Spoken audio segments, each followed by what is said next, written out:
ভগবান জগৎ অধিপতি পুরুষোত্তম শ্রীকৃষ্ণের অশেষ কৃপা অশেষ অনুকম্পার ফলে আজ আমরা শ্রীমদ্ ভাগবতের তৃতীয় দিবসে, অর্থাৎ আমি তো ধারাবাহিকভাবে পাঠ করছি, তো সেই সূত্রে তৃতীয় দিবসে আজকে আমরা অবগত হয়েছি দিব্য ভাগবতীয় কথা আস্বাদন করার হেতু বিগত 3 দিন যাবৎ আমরা প্রথম দিন ভাগবতের কিঞ্চিত পরিচয় সম্বন্ধে অবগত হয়েছি। কালকে আমাদের যে আলোচ্য বিষয় নিয়ে আমরা আলোচনা করেছিলাম, যেহেতু কালকে অন্নকূট মহোৎসব গেছে, সেই হেতু কালকে গিরিরাজ খণ্ড থেকে গর্গ সংহিতার আলোচনা করা হয়েছিল। এমনকি ভাগবতের গিরি গোবর্ধন লীলাকে দিয়ে কালকের পাঠের অন্তিম সমাপ্তি ঘোষণা করা হয়েছিল।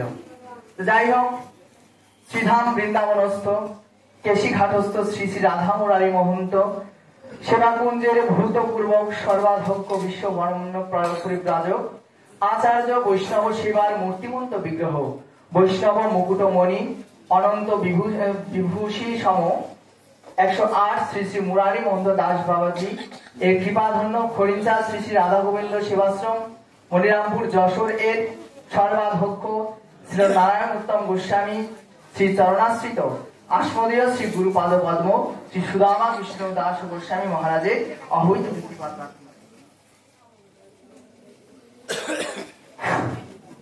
যাই হোক, প্রতিদিনই বলি ভাগবত বলা আমার মতো অধমের দ্বারা সম্ভব নয়, বা ভাগবতকে বোঝার মতো শক্তি সামর্থ্য আমার এখন পর্যন্ত জন্মায়নি। তবু সাধুগুরু বৈষ্ণবের কৃপায়, আপনাদের কৃপায় যত কিঞ্চিত বৈষ্ণবের শ্রীমুখ থেকে শ্রবণ করেছি, সেইখান থেকে কিঞ্চিত মাত্র আলোচনা করছি। যাই হোক, আমার গুরুদেবের বলেছিলাম, আমি যেদিন পাঠ করেছি তার আগে আমার দাদু গুরুদেব এখানে পাঠ করে গেছেন, আমার গুরুদেব এসে অনুষ্ঠানের সমাপন ঘোষণা করবেন। সেই গুরুদেব ভাগবতীয় খুব সুন্দর একটা চরিত্র বর্ণনার কথা আজকে আমাকে বলে দিয়েছেন। তো কালকেই বলেছিল, কিন্তু বাবাকে বললাম যে বাবা, এটা যেহেতু এত গভীর একটা কথা, সেই কথাকে বুঝতে গেলে বা সেই কথাকে ধরতে গেলে আমাদের তো তৈরি হতে হবে। তো সেই সূত্রে আমি চেয়েছিলাম বাবার কাছে যে আমরা যেদিন অন্তিম দিন, অর্থাৎ মানে আমি যেদিন পাঠ করব শেষ, সেই দিন এই কথাটাকে পাঠ করার চেষ্টা করব। তা বলতে বললো ঠিক আছে করো। তো যাই হোক, আজকের আলোচনা হবে উদ্ধব সন্দেশ থেকে। আজকের আলোচনা হবে উদ্ধব সন্দেশ থেকে। তো প্রথমেই বলে নেই, কালকে আমি একটা প্রশ্ন করেছিলাম, তো পরবর্তীতে আর মনে ছিল না ওইটার ব্যাখ্যা করার মতো। সেটা হচ্ছে মূর্তি পূজা নিয়ে একটা কথা বলেছিলাম। যেহেতু লীলায় ঢুকলে আর এদিকে বাবা ফেরা হয় না, তাহলে সেহেতু আগে এই আলোচনাটুকু সেরে নেই, পরবর্তীতে আমরা লীলায় ঢুকবো। কি বলেন আপনারা? আগে এই তত্ত্ব একটু আলোচনা করি, পরবর্তীতে লীলায় ঢুকি। বলেন বলেন। তাহলে নিতাই গৌর সীতারাম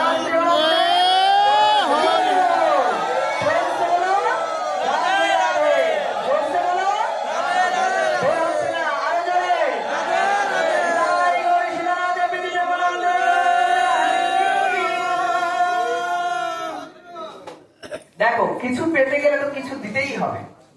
আর আমরা যদি ধনীটুকু না দিই, আরে বাবা তোমার কাছ থেকে কি লাখ লাখ টাকা যাওয়া হচ্ছে? তোমার কাছ থেকে কি তোমার ধন সম্পদ কিছু যাচ্ছে? একবার রাধা নাম নিলে, একবার নিতাই গৌরের নাম নিলে তোমার কি কিছু ক্ষতি হয়ে যাচ্ছে? হচ্ছে? কেউ কথা বলছে না তো? হচ্ছে? তাহলে একবার ধনী দিতে কি এত সমস্যা?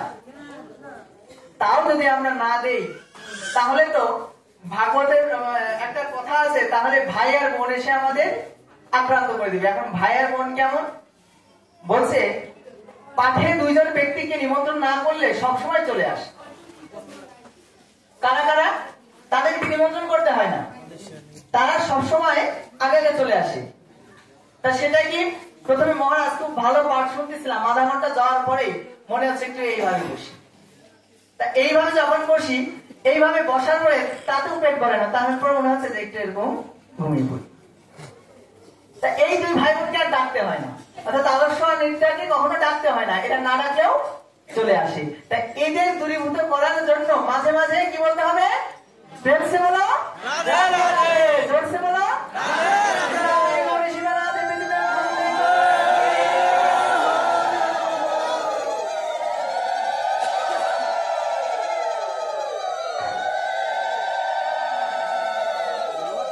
এই ধ্বনিকে যখন দেয়া হয় তখন ওই ভাই বোন আমাদের আক্রান্ত করতে পারে না, যদিও কাউকে আক্রান্তও করে তথাপি তার কিন্তু একদম জাগরণ হয়ে যায়। এর জন্য মাঝে মাঝে আমাদের ধ্বনি দিতে হয়। ভাগবতের মধ্যে বলা আছে জয়ের শব্দ নমর শব্দ শব্দ তথই গোচর। মাঝে মাঝে জয়ের ধ্বনি দিতে হয়, মাঝে মাঝে নমর ধ্বনি করতে হয়, মাঝে মাঝে শঙ্কর ধ্বনিও করতে হয়। কেন বলছে? যাতে আমাদের এই কথা শুনতে আমাদের কোনো আলস্য নিদ্রা না আসে। তো যাই হোক, কালকের ওই আলোচনা একটু করি যে আমরা মূর্তি পূজা কেন করি। এই প্রশ্নটা কিন্তু সবাই বা অধিকাংশ মানুষই আমাদের করে। এখন আপনাকে যদি কেউ প্রশ্ন করে, একটা ছবি আপনাকে যদি সামনে দিয়ে বলে যে এটা তোমার বাবার ছবি, ধরুন আপনার বাবাকে আপনি দেখেছেন, তাই একজন চিত্রকার বা একজন ফটোগ্রাফি যারা ছবি তোলে, তারা যদি একটা ছবি তুলে অন্য কারো যদি একটা ছবি দেখিয়ে বলে এটা তোমার বাবা, তুমি কি মানবে? কখনোই মানবে? কেন? তোমার বাবাকে তুমি চেনো, তোমার বাবাকে তুমি জানো, তোমার বাবা কি রকম, তোমার বাবার আকৃতি কেমন, চোখ দুটো কেমন, তাই না? এর জন্য কি হচ্ছে তোমার, তাহলে ওই ছবিটা দেওয়া হয়েছে কেন? যাতে এই ছবিটা থাকলে তুমি তোমার বাবাকে তো জেনেইছো, তুমি আমাকেও জানাতে পারবে আমার বাবা এরকম ছিল, তাই না? কি আমি যদি তোমার বাবার সম্বন্ধে জানতে চাই, এখন তোমার বাবা যদি কাছে না থাকে বা ছবিও যদি না থাকে, তাহলে তুমি আমার যতই বর্ণনা করো আমি কি বুঝবো? কখনোই বুঝতে পারবো না। সেই জন্য কি হয়েছে, যদি একটা ছবি থাকে আমাদের কাছে, তাহলে অতি সহজেই কিন্তু আমরা ছবিটাকে দেখিয়ে বলতে পারি যে আমার বাবা এরকম ছিল। ঠিক দেখো, আমাদের বিগ্রহ কিন্তু ভগবান নয়, এটাকে মূর্তি বললে আমাদের ভুল হয়ে যায়। বিগ্রহ কিন্তু ভগবান নয়, কিন্তু বিগ্রহের মধ্য দিয়ে আমরা সেই ভগবানকে উপলব্ধি করি। যেমন আপনি যদি বাবা এখান থেকে আমেরিকায় যদি যোগাযোগ করতে চান, আপনি কি করতে পারবেন? কোনোভাবে করা সম্ভব? কোনোভাবেই করা সম্ভব না। কিন্তু আপনার কাছে যদি মোবাইল ফোন থাকে, সম্ভব কিনা? তাহলে মোবাইলটা তো আপনার আর আমেরিকা না, কিন্তু মোবাইলটা হচ্ছে একটা মাধ্যম, যার মাধ্যমকে অবলম্বন করে আপনি আমেরিকার বাসীদের সঙ্গে কিন্তু কথা বলতে পারবেন। আমাদের মূর্তিটার কিন্তু এইভাবে, অর্থাৎ আমাদের যে কোনো দেবদেবীর আমরা পূজা করি না কেন, সমস্ত দেবদেবীর ধ্যান রয়েছে। অর্থাৎ অতীতকালে যখন ঋষিরা দেবতাদের উপলব্ধি করতে পারত, তখন ঋষিরা কি করেছেন, তাদের বর্ণনা, তাদের দেখতে কেমন, তাদের কয় হাত, তাদের গান বর্ণ কেমন, আগে তো বাবা এত ছবি ছিল না, তাই না? তারা কি করেছেন, শাস্ত্র গ্রন্থের মধ্যে লিপিবদ্ধ হয়ে গেছে। দেখবেন একটা দেবতার সঙ্গে কিন্তু অন্য দেবতার কোনো মিল নাই। দেখবেন মা সরস্বতীর হাতে বীণা রয়েছে, তো লক্ষ্মীর হাতে ঝাঁপড়ি আছে, মা দুর্গার 10 হাত আছে, 10 হাতে 10টা অস্ত্র আছে। ওই লক্ষ্মীকে তো আমরা মা দুর্গা বলছি না, বলছি সরস্বতীকে তো মা দুর্গা বলছি না, বলছি কেন? আমাদের ওই শাস্ত্রে ওইভাবে, যেমন মা দুর্গার ঋষি চণ্ডীর ভিতরে বলা আছে যেটা আযুক্ত সমাযুক্ত, অর্থাৎ মা দুর্গা হচ্ছেন জটাযুক্ত সমন্বিতা, 10 বাহু সমন্বিতা, তার অতসী ফুলের মতো হচ্ছে গাত্র বর্ণ, অর্থাৎ গায়ের রং। এইভাবে প্রত্যেকটা দেবদেবীর সমস্ত কিছু আমাদের শাস্ত্রে তারা লিপিবদ্ধ করে গেছেন। এখন এই যখন আমরা দেবদেবীর পূজা করি, এই ধ্যান কিন্তু প্রত্যেক দেবদেবীর পূজার সময় করতে হয়। অর্থাৎ যখন আমি তার পূজা করছি, আমার ধ্যানের মাধ্যমে আমার চোখ বন্ধ করে আমার হৃদয় মন্দিরকে সেই দেবতাকে কি করা হয়, আহ্বান করানো হয়। কিন্তু বাবা যারা জ্ঞানী, যারা এগুলো নিয়ে থাকে, তারা তো অতি সহজেই হৃদয়ের মধ্যে নিয়ে আসে।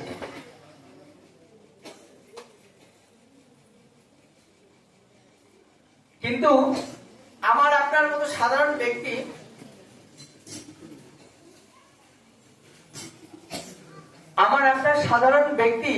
কিন্তু আমরা সেই ধ্যান করতে পারি না।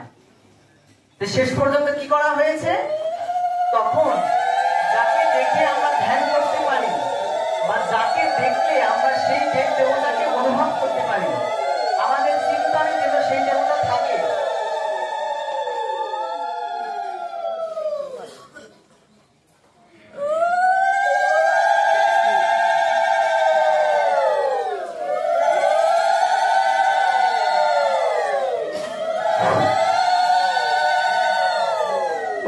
আমাদের চিন্তনে যেন সেই দেব দেবতা থাকে, বা যাকে দেখলে, হ্যালো, হরে কৃষ্ণ, জয় তাই তাই গৌর রাধেশ্যাম, হরে কৃষ্ণ। যাকে দেখলে আমাদের সবসময় সেই দেব দেবতার অনুভূতি হয়, যার দর্শনে মনে হয় যে আমার প্রত্যক্ষ দেবতা এখানে বসে আছে, তার নিমিত্তে মনি ঋষিরা বিধান করলেন যে কি করা যায়, যে তোমরা বিগ্রহের রূপান্তর করো, অর্থাৎ বিগ্রহকে বানাও, বিগ্রহকে তৈরি করো। কেন? এর মাধ্যমে ওই যে যেরকম বললাম যে এখান থেকে আমরা যদি আমেরিকায় যোগাযোগ করতে চাই, তাহলে মাধ্যম হবে আমাদের মোবাইল ফোন, তাই তো? বর্তমান সময়ে বর্তমান ভাবে বুঝতে হবে। তাহলে সেই রকমের যদি আমরা সেই গোবিন্দকে বা যে কোনো দেবদেবীকে যদি বুঝতে চাই, সেই কি রূপে ছিল, তার রূপ কেমন ছিল, তা সেই রূপকে চিন্তা করে যারা এখানে কি বলে জানি না, কুমোর বা পাল, তারা কি করে সেই শাস্ত্র থেকে নিয়ে মায়ের যেরকম বর্ণনা শাস্ত্রে দেওয়া আছে সেইভাবে তারা প্রতিমা রূপান্তর করে। আর যখন এই প্রতিমাকে রূপান্তর করা হয়, তখন আমরা এই প্রতিমার মধ্য দিয়ে কিন্তু সেই দেব বা দেবীকে অনুভব করি। এটাই কিন্তু মূর্তির তাৎপর্য। আমাদের ধর্মে কিন্তু মূর্তি ছাড়াও কিন্তু পূজা করা যায় বাবা। মূর্তিতে যে পূজা করতে হবে এমন কোনো মানে নাই। আমাদের মেন পূজা হচ্ছে, যে কোনো দেব দেবীর পূজা করেন সব কিন্তু ঘটে করা হয়। দেখবেন প্রত্যেকটা পূজায় একটা জিনিস কমন লাগবেই লাগবে, সেটা কি? সেটা হচ্ছে ঘট। ঘট ছাড়া কোনোদিন কোনো পূজা হবে না। আপনি যতই মূর্তি আনুন, ঘট স্থাপন ব্যতীত আপনার কোনো পূজা হবে না। মূলত পূজা হচ্ছে ঘটে। কিন্তু ওই দেব দেবতাকে আমরা সামনে রেখেছি কেন? ওর মধ্য দিয়ে আমরা সেই দেব বা দেবীকে কল্পনা করি, যাতে আমরা ধ্যানে, আমরা যারা সাধারণ ব্যক্তি মাধ্যমে যেন আমরা মাকে অনুভব করতে পারি বা বাবাকে অনুভব করতে পারি। যেমন দেখবেন আপনার সামনে যদি একটা রাধা গোবিন্দ মূর্তি রাখা হয়, আপনার হাত দুটো কিন্তু আপসেই জোর হয়ে আসবে। কেন? বলছে এই কৃষ্ণের মধ্যে দিয়ে যেন এই প্রণামটা সাক্ষাৎ কৃষ্ণের কাছে পৌঁছে যায়, তা এর জন্য কিন্তু বিগ্রহে রূপান্তর করানো হয়। এটা হচ্ছে মূর্তি তত্ত্ব। কিন্তু আবার চৈতন্য মহাপ্রভু একটা কথা বলে গেছেন যে মূর্তিকে কোনো সময় মূর্তি ভাবতে চলবে না, মনে করতে হবে ইনি প্রত্যক্ষ। দেখুন, অর্থাৎ মূর্তিকে শুধু মূর্তির মধ্যে সীমাবদ্ধ রাখলে হবে না, মূর্তিকে আমাদের বা বিগ্রহকে প্রত্যক্ষ ভাবতে হবে। যেই দেব দেবীর মূর্তি থাকুক না কেন, মনে করতে হবে যেন এখানে মা নিজে বসে আছেন। যদি এই মূর্তিকে যদি সামান্য মূর্তি ভেবে রেখে দেয়, তাহলে মূর্তি বানানোর কোনো প্রয়োজন হয় না। এর জন্য মূর্তির ভিতরে বা বিগ্রহের ভিতরে প্রাণ প্রতিষ্ঠা করতে হয়। পূজার একটা হচ্ছে প্রাণ প্রতিষ্ঠা। আপনার যেই দেবতাই আনা হোক না কেন, আগে কিন্তু তার প্রাণ প্রতিষ্ঠা করা হয় ধ্যানের মাধ্যমে। যখন প্রাণ প্রতিষ্ঠা করা হয়, তখন প্রাণ প্রতিষ্ঠা সম্বন্ধে বুঝবেন, তখন ওই দেবতাকে বা দেবীকে আবাহন করা হয়। যখন আবাহন করা হয়, তখন বলা হয় যে মা তুমি এই বিগ্রহের মধ্যে অবস্থান করো। অর্থাৎ যতক্ষণ পর্যন্ত আবাহন না হয়, ততক্ষণ পর্যন্ত ওই মূর্তি সামান্য মূর্তি থেকে যায়। কিন্তু যখন আবাহন করা হয়, ঘট স্থাপন ইত্যাদি বা পূজার ক্রমে ক্রমে শুরু হয়, তখন কি হয়, ওই মা ওই মূর্তির মধ্যে অবস্থান করেন। যারা তত্ত্বত জ্ঞানী বা যারা সঠিক মন্ত্রে আবাহন করতে পারে, তারা ওই বিগ্রহের মধ্য দিয়ে তাকে জাগানোর ক্ষমতা রাখে। যেমন শ্রী শ্রী রামকৃষ্ণ পরমহংসদেব, উনি ভবতারিণী মাকে জাগিয়েছেন না? বামদেব, তারা মাকে জাগিয়েছেন না? তারা কিভাবে জাগিয়েছেন? তারা তো মাটির মূর্তিকে, পাথরের মূর্তিকে খাইয়েছেন পর্যন্ত বাবা, শাস্ত্র প্রমাণ আছে। কিন্তু তফাৎ শুধু এই, তারা ডাকার মতো ডেকেছিল, যার কারণে পাথরের মধ্যেও কিন্তু প্রাণের সঞ্চার হয়েছিল। কিন্তু আমরা তো ডাকার মতো ডাকতেন না বাবা। এই জন্য মূর্তি আমাদের কাছে মূর্তি থেকে যায়, বিগ্রহ আমাদের কাছে বিগ্রহই থেকে যায়। স্বামী বিবেকানন্দকে একজন বলেছিল এক রাজা যে তুমি মূর্তি পূজা কেন করছো? দেখো, সে কিন্তু সনাতনী বা হিন্দু ছিল। স্বামী বিবেকানন্দ খুব সুন্দর একটা কথা বলেছিলেন, তা কেন করি বা কি দরকার আছে, এই কথা যখন প্রশ্ন করেছিল, তখন দেখে রাজার খুব সুন্দর একটা চিত্র, একটা ফটো কি করেছে রাজ দরবারে টানানো আছে। সে শেষ পর্যন্ত কি করেছে, তার ওই যে আগে চেলাবেলা পাইপ পেয়াদা ছিল, তা তাদের বলছে বাবা ওই ছবিটাকে নামিয়ে আনো। বলছে কেন? বলছে দরকার আছে তাই। তা এনেছে, এনে কি করেছে, পায়ের নিচে ফেলে দিয়েছে। ফেলে দেওয়ার পর বলছে সবাই এই ছবিতে থুতু মারো। দেখুন দৃষ্টান্তটা কত সুন্দর। বলছে ওই রাজার ছবিতে সবাই থুতু নিক্ষেপ করো। তা এইবার কেউ আর থুতু দিতে পারছে না। কেন? আরে আমাদের রাজার অপমান হবে, আমাদের রাজার এত সুন্দর ফটো, এটাতে আমরা থুতু কেন দেবো, আমাদের রাজা রেগে যাবেন। তা এবার স্বামী বিবেকানন্দ বললেন, কেন তোমাদের রাজা কেন রাখবে? এটা তো তোমাদের রাজার একটা ছবি মাত্র, তাই তো? তোমাদের রাজা তো এখানে দাঁড়িয়ে আছে। তোমাদের রাজা আমাকে প্রশ্ন করলেন যে আমরা মূর্তি পূজা কেন করি, বা মূর্তির কি তাৎপর্য। তাহলে এই ছবিটার ভিতরে তো তোমার রাজা নাই, এ তো সাধারণ একটা ছবি, তাহলে এর ভিতরে তোমরা থুতু কেন দিতে পারছো না? বলছে, আরে এটা আমাদের রাজার ছবি, এটা আমাদের রাজার ছবি। তা বললে এটাই হচ্ছে তোমাদের প্রশ্নের উত্তর। দেখো, বিগ্রহটা আমাদের কিন্তু ভগবান নয়, কিন্তু এই বিগ্রহের মধ্যে দিয়ে আমরা সেই অচিন্তের রূপকে চিন্তা করে তাকে পূজা করে থাকি। অর্থাৎ এই বিগ্রহ আমাদের তাকে চিনতে শেখায়, তাকে বুঝতে শেখায়।